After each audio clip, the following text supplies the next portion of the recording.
welcome back to part 2 of Chase Arevalo coaching Wake Forest in Texas. Okay, these are two 14 UTRs playing, and we're going to get into the second set of their match. So let's get into it.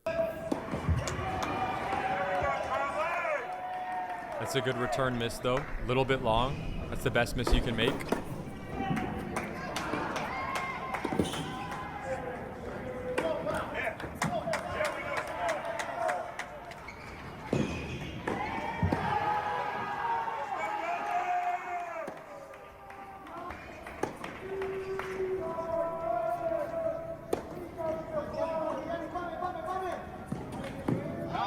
Wow, that's a really good shot.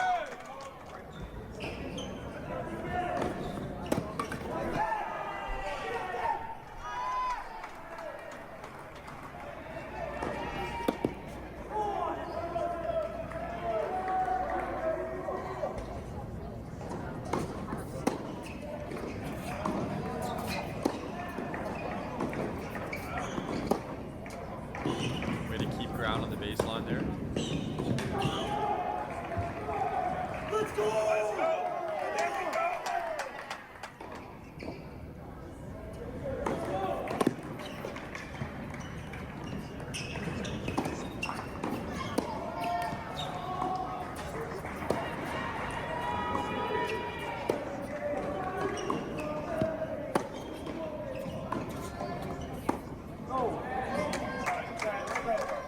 He can totally make that, but on the run, okay, especially at this point in the match, top spin cross court ideally, okay? There wasn't really a purpose behind that slice forehand. You can hit it, but it was kind of unnecessary, in my opinion.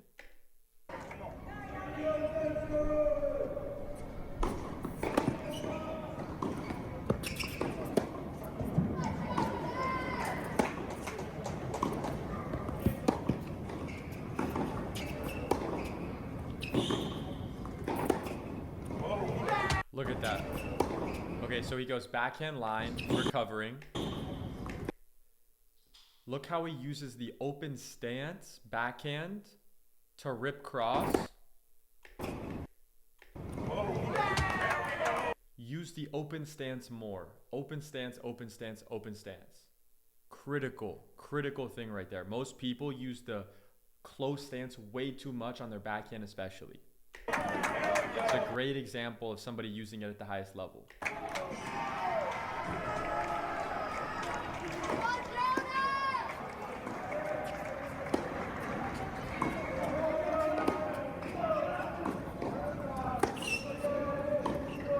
Nice, good open stance transition there again.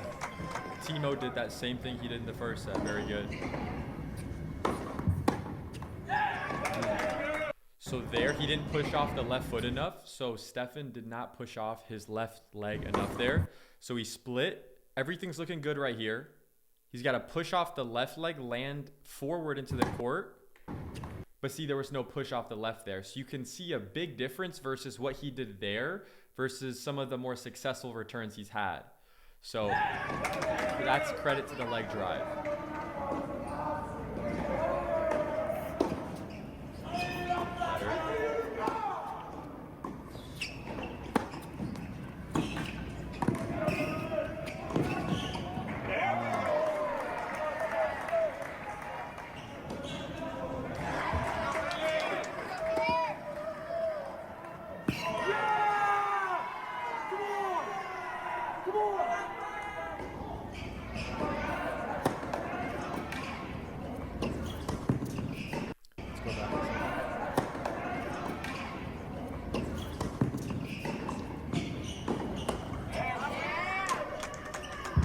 It's a good decision there. It was a good decision to approach down the line there also. He just didn't execute the down the line shot that well. So look, his decision here, he can either go cross court or down the line, okay? What are the odds that he would hit a winner if he goes cross court? Probably not that high based on the fact that his opponent, Timo, is still in the forehand corner. So the decision is pretty clear to go down the line. Now, I believe his error here is he needs to move through the ball a little faster, get more momentum through the ball. But all things considered, he hit a pretty solid ball down the line. He just didn't do that much damage with it. And he committed very hard to the net. So it was a great opportunity for Timo to lob him, which he did. So that's a great shot on his part there. But yeah, let's keep going.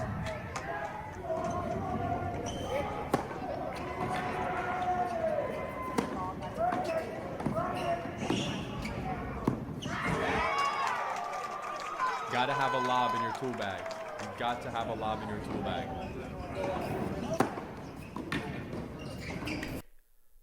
Okay, so he's going for the drop.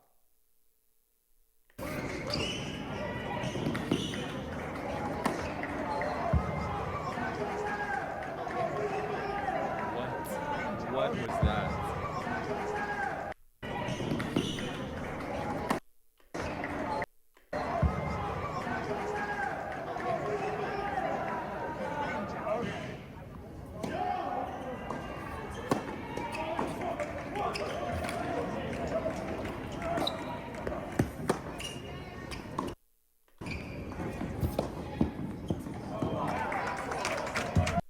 So one thing for Timo that he could improve on is when he steps into the shot, when he does his forehand open stance approaches, you can totally do that and put your foot how he positions it with his toes facing forward. However, his knee would probably load in a healthier way long term if he were to pivot his toe to the right more. Okay? It's okay to point it a little bit more forward, especially when you're kind of running forward and you're flowing it together. But ideally, you'll load your knee more effectively if you point the right toe to the right more, okay? So very small detail there, but at that level, you got to be looking especially hard at these little details, right? Because that can make or break it for you long term. So let's keep going here.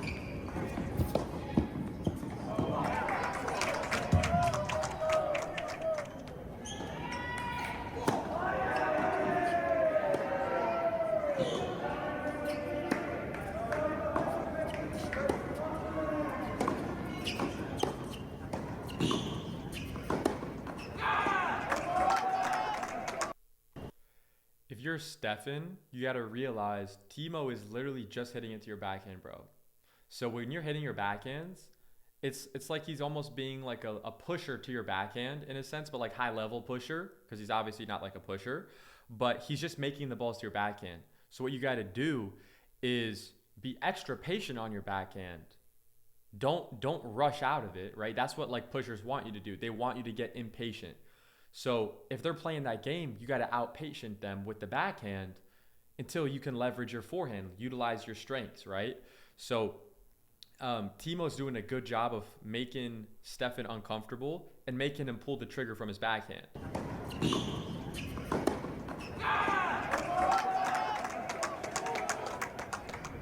When in reality, Stefan doesn't need to pull the trigger on his backhand.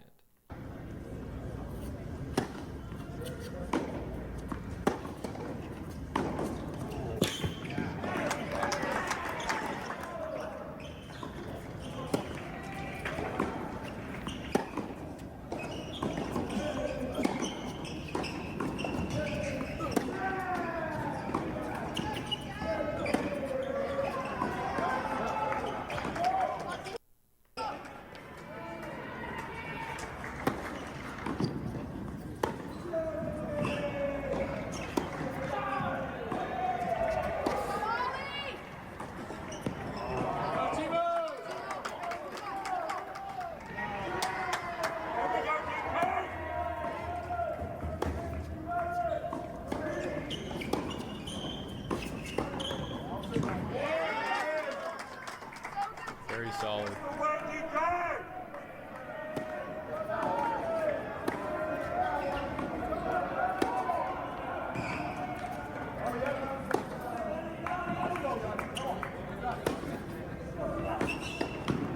Wow, that's a crazy shot.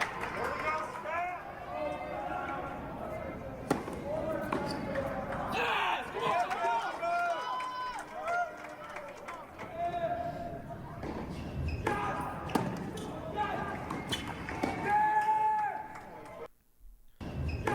was the error here? He had a great serve. What was the error here? Take a look at it. Amazing serve. Couldn't execute a better serve. And then he misses that ball. It's very simple. Okay, his adjustment steps. Let's look at when his adjustment steps stopped. So he served. Okay, he should already be focused on getting at least a step behind the baseline, so he's not caught right on top there. All right, now look, he's positioned far back enough now. He's on top of the baseline. He doesn't need to go farther back. But when he's finding his forehand, he needs to move around like he's doing more inside out footwork, because when you move around the forehand from this angle especially, with the intention of hitting an inside out forehand, there's a little secret, which is you can still execute the cross court forehand. In this scenario, since he's in the middle, it would either be kind of like a down the line or / inside out, or it'd be like a cross court forehand, right? If you do the work to get around it enough to hit an inside out forehand, you can still change your decision last second and go cross court from that. However, if you position yourself like he did here, where you can basically see it, like there's no way this guy's going to go down the line with the shot just based on his body's positioned. When you see that, he's gonna have a much more difficult time executing a down the line / inside out shot here. He could still technically hit it, but the angle wouldn't be as good. He wouldn't have as much leverage to go more away from his opponent. So the lesson there is, when you're running around the forehand, finding your forehand, don't do the bare minimum, okay? Take the extra adjustment steps so that you have all the options that you want to go to, even if you know, wait, I probably just want to hit this shot. Because he wasted time just standing there. Instead of taking like literally it would have been like 2 more steps, 3 more steps max, and he would have been able to have both options, right? So the lesson there is just prepare and treat it like you're going to go inside out, even if you want to go back to the same corner.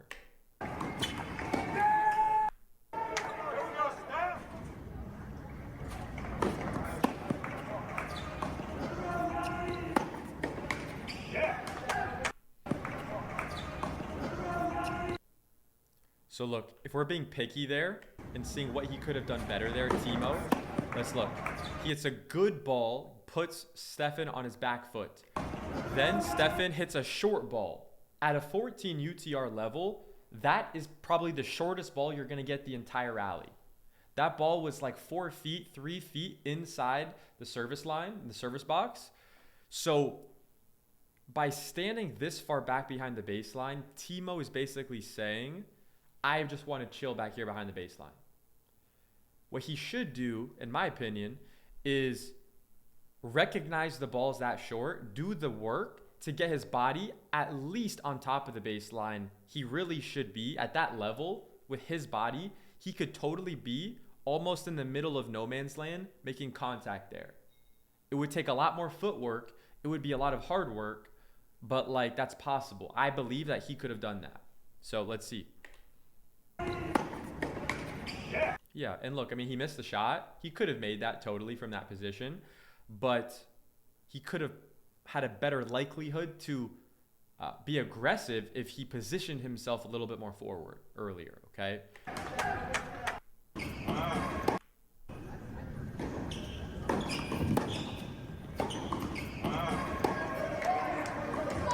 Good open stance back in there. Come on!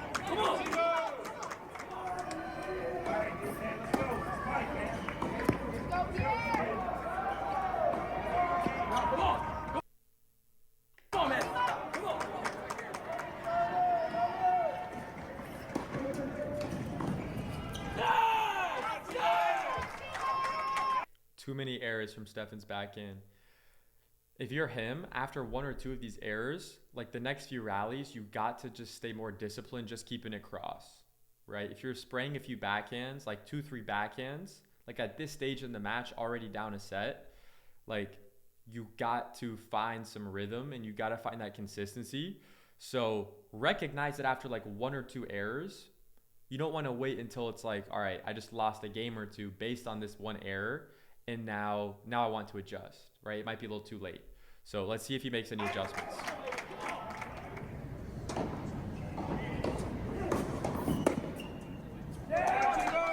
Again, the slice serve out wide, super effective, even at the 14 UTR level.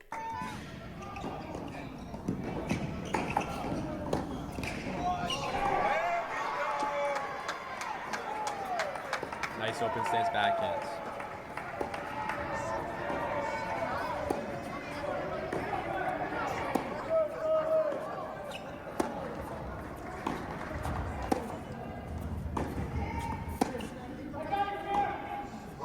That's really good.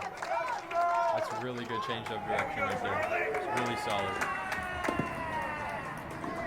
Great serve, even better return, putting him on the back foot. He should go cross here most likely. Okay, look, he missed it because he was a little bit off balance, but that's the right shot he should have gone to. Based on the fact that he was positioned very defensively far back, then you have a choice. Okay, I'm going cross court. Should I go more deep or should I go more angle? Excuse me. Should I go more deep or should I go more angle?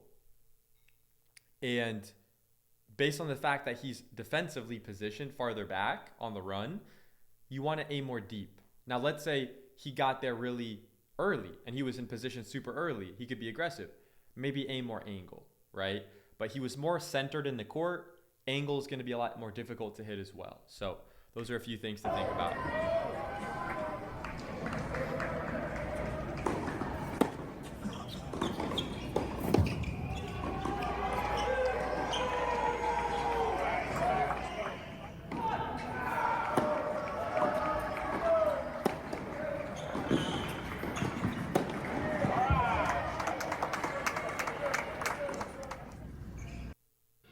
Using the right weight matters. The body pod lets you easily understand what is the fastest way to reach. Another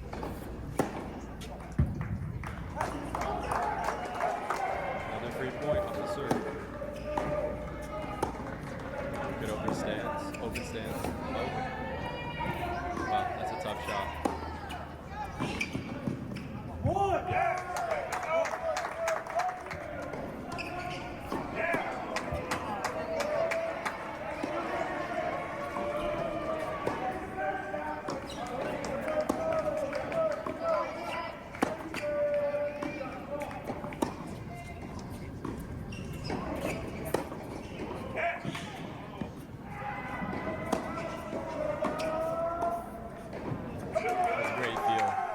One thing on the swing volley there, you want to make sure you don't slow your feet down when you're here.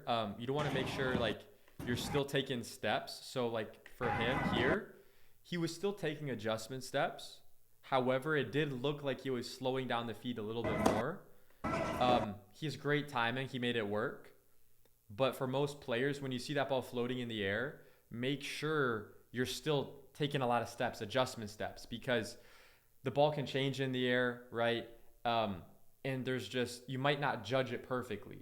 So give yourself the opportunity to make those kind of last few millisecond adjustments.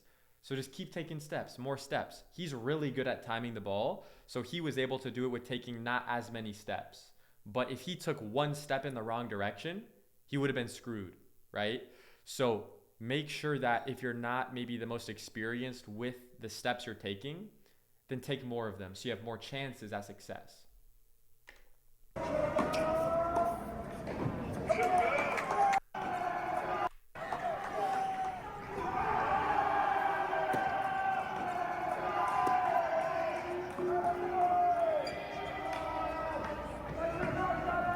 So again, drop shot down the line error.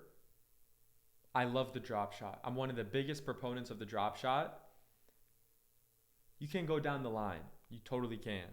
But it's easier to execute cross court. So if you're in a high pressure situation, go cross court with the drop shot. Make sure it makes sense strategically, but if in doubt, go cross court with the drop shot. You also have more distance to cover, which makes the drop shot easier to execute.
slicer out wide to finish the match. If you guys got any value out of that, if you like the video, like, comment, subscribe, and I'll catch you guys in the next one.